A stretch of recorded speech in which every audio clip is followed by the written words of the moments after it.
శ్రీమాత్రే నమ. జయ గురు దత్తాత్రేయ నమ. ఈ వీడియోలో మనం ధనుస్సు రాశి వారికి 2026 సంవత్సర ఫలితాలు తెలుసుకునే ప్రయత్నం చేద్దాం. మరి ఈ ఆంగ్ల సంవత్సరాదిలో ధనుస్సు రాశి వారికి ఏ విధంగా ఉండబోతుంది, ఏ విధంగా భవిష్యత్తు ప్లాన్ చేసుకుంటే బాగుంటుంది, ఏ ప్రధాన గ్రహాలు అనుకూలిస్తాయి, వాటి మార్పుల వల్ల వచ్చే ఫలితాలు, ఇవన్నీ ఈ వీడియోలో తెలుసుకునే ప్రయత్నం చేద్దాం. అయితే ధనుస్సు రాశికి గురువు రాశ్యాధిపతి. ప్రస్తుతం గురువు సప్తమ స్థానంలో సంచరిస్తూ ఉంటాడు. అంటే మన జనవరి 1వ తేదీ నాటి పరిస్థితి. అయితే ఈ గురువు సప్తమంలో ఉండడం వల్ల జాతకుడికి ఒక ఆత్మధైర్యాన్ని, కొత్త పరిచయాలను ఏర్పాటు చేస్తూ ఉంటాడు. మంచి ఖాతాదారులు, కస్టమర్లు ఏర్పడుతూ ఉంటారు. వృత్తిపరంగా సక్సెస్ అనేది వస్తూ ఉంటుంది అన్నమాట. అంటే మంచి కస్టమర్స్ రావడం వల్ల వృత్తిలో విజయం వస్తూ ఉంటుంది. మీరు వైద్య వృత్తిలో ఉన్న విద్యా సంబంధించిన రంగంలో ఉన్న, అంటే ఏదన్నా ధనుసు రాశి వారు ఒక సొసైటీలో గౌరవప్రదమైనటువంటి వృత్తిలో ఉంటారు. అంటే గుళ్ళో పూజారి అవ్వచ్చు, ప్రవచనాలు చెప్పచ్చు, ఫాస్టర్ అవ్వచ్చు, లాయర్ అవ్వచ్చు, ప్లీడర్ అవ్వచ్చు. వీటికి సంబంధించిన వారికి ఒక మంచి కస్టమర్స్ ఏర్పడడం వల్ల వాళ్ళతో రిలేషన్ బాగా కంటిన్యూ అవుతుంటుంది.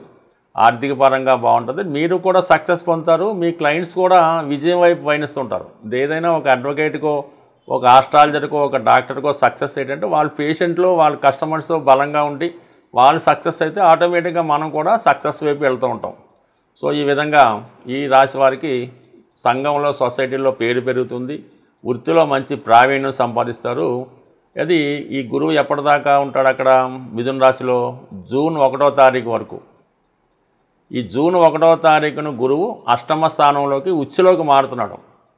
ఈ ఉచ్చులోకి ఎప్పుడైతే వచ్చాడో ఆటోమేటిక్గా ధనుసు వారి యొక్క శక్తి అపూర్వంగా పెరుగుతూ ఉంటుంది. ఆరోగ్యం అవ్వచ్చు, విజ్ఞానం అవ్వచ్చు, జ్ఞానం అవ్వచ్చు, ఏదైనా చాలా వరకు అనుకూలంగా పెరుగుతుంది. ముఖ్యంగా చతుర్థ భావాధిపతి ఉచ్చులోకి రావడం వల్ల స్థిరాస్తి సంబంధించిన విషయాల్లో ఉన్నటువంటి సమస్యలు పరిష్కారం అవుతాయి. లేదా స్థిరాస్తి కొనాలనే ఆలోచన, లేదంటే గృహంలో వాస్తు మార్పులు చేయించడం, అలాగే మన పేరుతో ఏదైనా పెద్దవాళ్ళు కొంత ఆస్తి రాయడం, మనం ఏదైనా ఆస్తి కొనుక్కోవడం, ఇలా జరుగుతూ ఉంటుంది. అలాగే మీరు ఏదైనా ఒక దైవ సంబంధించినటువంటి ప్లేస్లో మీకు ఒక చోటు దొరికే అవకాశం ఉంటుంది. ఏదైనా ఒక దేవస్థానంలోనో, ఒక మంచి ఆధ్యాత్మిక కేంద్రంలోనో మీకు ప్రవేశం లభించి మీలో ఉన్నటువంటి విద్వత్తుకి తగిన గుర్తింపు రావడం జరుగుతూ ఉంటుంది.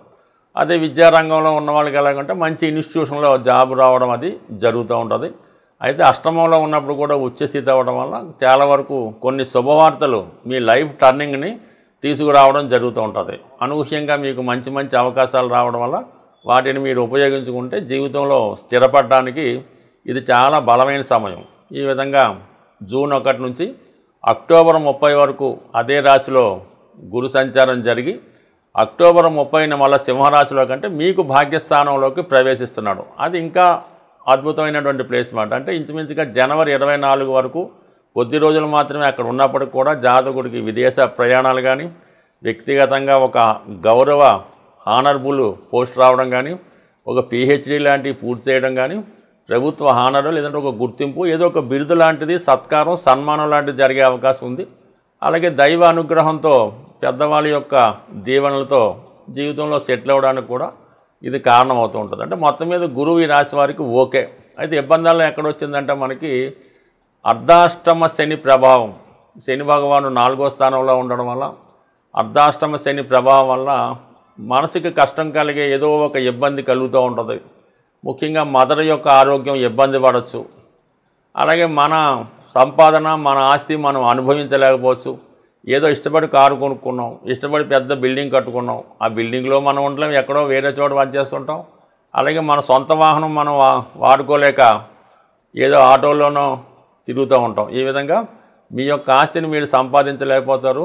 అన్ని సౌకర్యాలు ఉన్నప్పటికీ కూడా మీకు మీరుగా సుఖపడలేకపోతుంటారు ఈ యొక్క అర్ధాష్టమ శని ప్రభావం వల్ల. ఈ విధంగా కొంతవరకు సౌకర్యాలు లోటు కలుగుతూ ఉంటాయి. మదర్కి అనారోగ్యం కలుగుతుంది. కొంతమందికి మదర్తో విభేదాలు వస్తూ ఉంటాయి. ఇవన్నీ కొద్దిగా చికాకు పెట్టే అంశం కాబట్టి కంపల్సరీగా ఈ అర్ధాష్టమ శనికి తగు విధంగా పరిహారం అంటే తగు విధంగా మీరు మలుచుకోవాల్సి ఉంటుందన్నమాట. అంటే ఎవరికి ఇబ్బంది కలగకుండా, పెద్దవారికి బాధ కలగకుండా మంచి నడవడికతో, మంచి క్యారెక్టర్తో ఉంటే అర్ధాష్టమ శని ప్రభావం మీ మీద నుంచి తొలగిపోతూ ఉంటుంది. సో మొత్తం మీద అలాగుంటే రాహు 3వ స్థానంలో బ్రహ్మాండమైన పవర్ఫుల్ మాట. మనం ఎంత పెద్దవారినైనా ఎదిరించి మనం సాధించవచ్చు. మన ప్రయత్నానికి పెద్ద వాళ్ళు సహకరిస్తారు. ముఖ్యంగా మనకి అమ్మవారి అనుగ్రహంతో ఎంత పెద్ద ప్రయత్నం అన్నా మీరు దాన్ని చేపట్టి దాన్ని సక్సెస్ సాధించే ప్రయత్నంలో అందరూ మీకు సహకరిస్తారు. అంటే సాధారణంగా మీతో ఎవరు పోటీ పడలేరు అన్నమాట. మీరు ఎంత గొప్పగా ఉన్నా ఎంత పెద్దవాడైనా మీతో పోటీ రాకుండా తప్పుకోవాల్సి ఉంటుంది అన్నమాట. ఇది క్రీడా రంగం వారికి కానీ, కొత్త ఉద్యోగ ప్రయత్నం చేస్తున్న వారికి కానీ, రియల్ ఎస్టేట్ రంగంలో ఉన్న వాళ్ళకి కానీ, లేదంటే వేరే విధంగా అక్రమార్జన చేస్తున్న వారికి కూడా రాహు చాలా వరకు సహకరిస్తూ ఉంటాడు. అయితే చివరికి దానికి పనిష్మెంట్ కూడా ఇస్తూ ఉంటాడు. బట్ ఏదైనా రాహు అనుకూలంగా ఉన్నాడు. కేతువు మరి 9వ స్థానంలో ఉండడం వలన ఎక్కువగా ఆధ్యాత్మిక చింతన పెరుగుతూ ఉంటుంది. సాక్రిఫైయింగ్ నేచర్ కలుగుతూ ఉంటుంది. నిరాశ నిస్పృహ కలుగుతూ ఉంటుంది. ఒక పక్కన వస్తూనే ఇతను మనిషికి పెద్దగా ఆశ కలకపోవడం వల్ల కొన్ని అవకాశాలు కూడా వదులుకుంటూ ఉంటాడు. బట్ ఏదైనా 9వ స్థానంలో ఉన్నటువంటి కేతువు ఆధ్యాత్మిక రంగంలో ఉన్న వాళ్ళకి చాలా అనుకూలమైన స్థితి రావడం జరుగుతూ ఉంటుంది. అంటే టోటల్గా ఈ 2026వ సంవత్సరంలో కేవలం శని భగవానుడు తప్ప మిగతా గ్రహాలన్నీ అనుకూలంగా ఉన్నాయి. కాబట్టి మనం శని భగవానుడికి ప్రసన్నం చేసుకుంటే జీవితంలో సుఖ సంతోషాలు పొందడం జరుగుతూ ఉంటుంది. గోచార రీత్యా కానీ జన్మజాతక రీత్యా జరుగుతున్నటువంటి దశలు జరుగుతున్నప్పుడు కానీ ఆ గ్రహాలు మనకు అనుకూలించాలంటే ఆ గ్రహ అనుకూలత కొరకు కొన్ని పరిహారాలు అన్నవి ఉండడం జరుగుతూ ఉంటుంది. ఏదైనా మనం ప్రయత్నం బట్టి ఏ గ్రహం ఆ ఫలితం ఇస్తుందో ఆ గ్రహాన్ని మనం ప్రసన్నం చేసుకుంటే కంపల్సరీగా ఆ గ్రహం మనకి అనుకూలమైన ఫలితాలు ఇవ్వడం జరుగుతూ ఉంటుంది. సర్వసాధారణంగా మనకి జన్మ లగ్నం రీత్యా జన్మ రాశి రీత్యా ఏ గ్రహం అయితే అనుకూలంగా ఉంటుందో ఆ గ్రహానికి సంబంధించినటువంటి రత్నధారణ అన్నది జరుగుతూ ఉంటుంది. ఆ రత్నం పెట్టుకోవడం జరుగుతూ ఉంటుంది. ఏ గ్రహం అయితే ప్రతికూల ఫలితం ఇస్తుందో పాపగ్రహం అంటారో ఆ గ్రహానికి జపం చేయించడం, దానాలు ఇప్పించడం లాంటిది సర్వసాధారణంగా జరుగుతూ ఉంటుంది. అయితే ప్రస్తుత గోచార రీత్యా మనకి ఈ 4 గ్రహాల కోసమే తెలుసుకున్నాం ఈ వీడియోలో. రాహు, కేతువు, గురువు, శని. అయితే ఈ 4 గ్రహాల్లో ఒక్కొక్క గ్రహం ఒక్కొక్క భావానికి లేదంటే ఒక్కొక్క కారకత్వానికి కారణం అవుతూ ఉంటాయి. వాటి ప్రసన్నం చేసుకొని మనం ఎదుర్కొన్నటువంటి ఇబ్బందుల ప్రకారం ఆ గ్రహానికి పరిహారం చేసుకుంటే కంపల్సరీగా గ్రహం అనుకూలత ఇవ్వడం జరుగుతూ ఉంటుంది. దానికి మనం ఫిజికల్గాను తోడ్పడాలి, అలాగే మనకి దైవత్వ పరంగా కూడా చేసుకోవడం జరుగుతూ ఉండాలి. సపోజ్ మనం శని భగవానుడికి శాంతి చేయించుకోవాలి, పరిహారం చేయించుకోవాలనుకున్నప్పుడు మనం కూడా చాలా క్రమశిక్షణతో ఉంటూ సూర్యోదయానికి ముందే లెగిసి శరీర శ్రమ చేస్తూ ఉండాలన్నమాట. చిన్న విషయానికి పెద్ద విషయానికి ఇతరుల మీద ఆధారపడకుండా మనకు మనమే ఆధారపడుతూ చాలా శుచిగా శుభ్రంగా ఉంటూ అలాగే ఒక మంచి సాంప్రదాయ దుస్తులు ధరించు, ఈ గడ్డమది పెంచేసి తలగడ్డ పెంచకుండా పర్ఫెక్ట్గా కనబడుతూ ఉంటూ, అలాగే శని భగవాన్ యొక్క అనుగ్రహం కోసం మరి ప్రతి నిత్యం వీలైతే లేదంటే ప్రతి సోమవారం ప్రతి శనివారం అంటే ఎప్పుడు వీలైతే అప్పుడు శివుణ్ణి ఆరాధించడం వల్ల, అలాగే ఎక్కువగా మీ కుటుంబంలో ఎవరైతే వృద్ధులు చేతకాని వాళ్ళు ఉంటారో వాళ్ళని కనీసం మీరు ఇసుక్కోకుండా వాళ్ళకి దగ్గరగా ఉంటూ వాళ్ళకి ఏమి కావాలి అన్నది ఏదో ఏ బిస్కెట్ ప్యాకెటో పిల్లలో ఏవో మందులో వాళ్ళు సహాయం చేస్తూ వాళ్ళకి ఏదన్నా సహాయం చేస్తే అంటే మీ కుటుంబంలో వృద్ధులకి మీరు సహాయం చేయడం వల్ల శనిగ్రహ అనుగ్రహం లభిస్తుంది. ఇప్పుడు ఎవరైతే శని వల్ల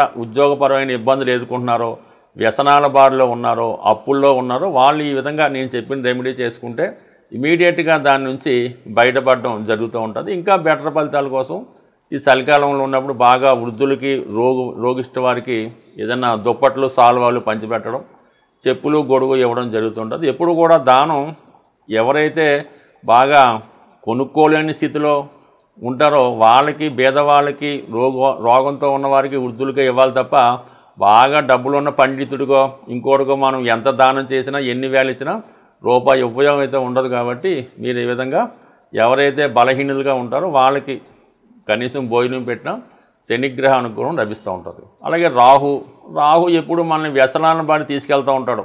అక్రమంగా ధనం సంపాదించాలనుకుంటాడు. అనేక అక్రమ సంబంధాలు, వ్యసనాల మీద ఆసక్తి చూపుతుంటాడు. అటువంటి విషయాల్లో బాధపడుతున్న వారు రాహుగ్రహ అనుగ్రహం కోసం కంప్లీట్గా మీరు అమ్మవారి అనుగ్రహం పొందవలసిందే. దుర్గాదేవి ఆరాధన ప్రతి శనివారం, ప్రతి శుక్రవారం అమ్మవారిని ఆరాధించడం, దుర్గా అష్టోత్తరం, లలితా సహస్రనామం పారాయణ చేయడం. అలాగే స్త్రీల వంక, అంటే మీరు ఎంత చిన్న వయసైనా పెద్ద వయసైనా ఎవరైనా స్త్రీలను దీన్ని పాపదృష్టిలో చూడకుండా వాళ్ళని గౌరవప్రదంగా చూడటం వల్ల రాహు అనుకూలిస్తాడు. మరీ ఇబ్బందుల్లో ఉన్నప్పుడు మినప గారెలు, అంటే మినుములతో వడలు, గారెలు కొన్ని ప్రాంతాల్లో అంటారు, మినప గారెలు లాంటివి తయారు చేసి ఎవరైతే దీర్ఘకాలిక రోగంతో క్యాన్సర్ కానీ, అంటే గతంలో లెపర్స్ అని, ఎయిడ్స్ అని ఉండేవి, అటువంటి వారికి ఈ మినప గారెలు పంచిపెట్టడం వల్ల రాహుగ్రహం పరిహారం లభిస్తూ ఉంటుంది. అలాగే కేతు నిరాశ నిస్సు కారణమవుతుంటాడు. కేతు వల్ల ఇబ్బంది పడుతున్న వాళ్ళు, వాళ్ళకి దేవాలయంలో ఉన్నటువంటి సాధువులకి ఎండు ఖర్జూరం, అలాగే వారికి కావాల్సినటువంటి ధనం, అంటే 11 రూపాయలు కొంత ఎండు ఖర్జూరం ఆ సాధువులకి పంచిపెట్టడం వల్ల కానీ, లేదంటే సాధువులకి ఒకరోజు భోజనం పెట్టి వాళ్ళకి వస్త్రదానం చేయడం వల్ల కేతువు మీకు సహకరిస్తుంది. అంటే కేతు కేవలం సన్యాసులకు మాత్రమే మీరు ఇటువంటి భిక్ష చేయవలసి ఉంటుంది. అలాగే పెళ్లి చేసుకొని సంసారం చేస్తున్న వైభోగులు అనిపిస్తున్న వాళ్ళకి మాత్రం చేస్తే ఉపయోగం అయితే ఉండదు. ఈ విధంగా కొంతమంది నిర్భాగ్యులుగా, పిచ్చివాళ్ళగా తిరుగుతూ ఉంటారు. ఏమీ లేకుండా, దేశాన్ని ఏమీ పట్టించుకోకుండా, కనీసం ఒంటి మీద బట్ట లేకుండా ఉంటారు. అటువంటి వారిని ఒక నారాయణ సేవ అది చేసి వాళ్ళకి మంచి బట్టలు ఇచ్చి అనుగ్రహిస్తే మాత్రం కేతు మీకు కంపల్సరీగా, కేతు ఇచ్చాడంటే మాత్రం అది చాలా శాశ్వతమైన కీర్తి ఇవ్వడం జరుగుతూ ఉంటుంది.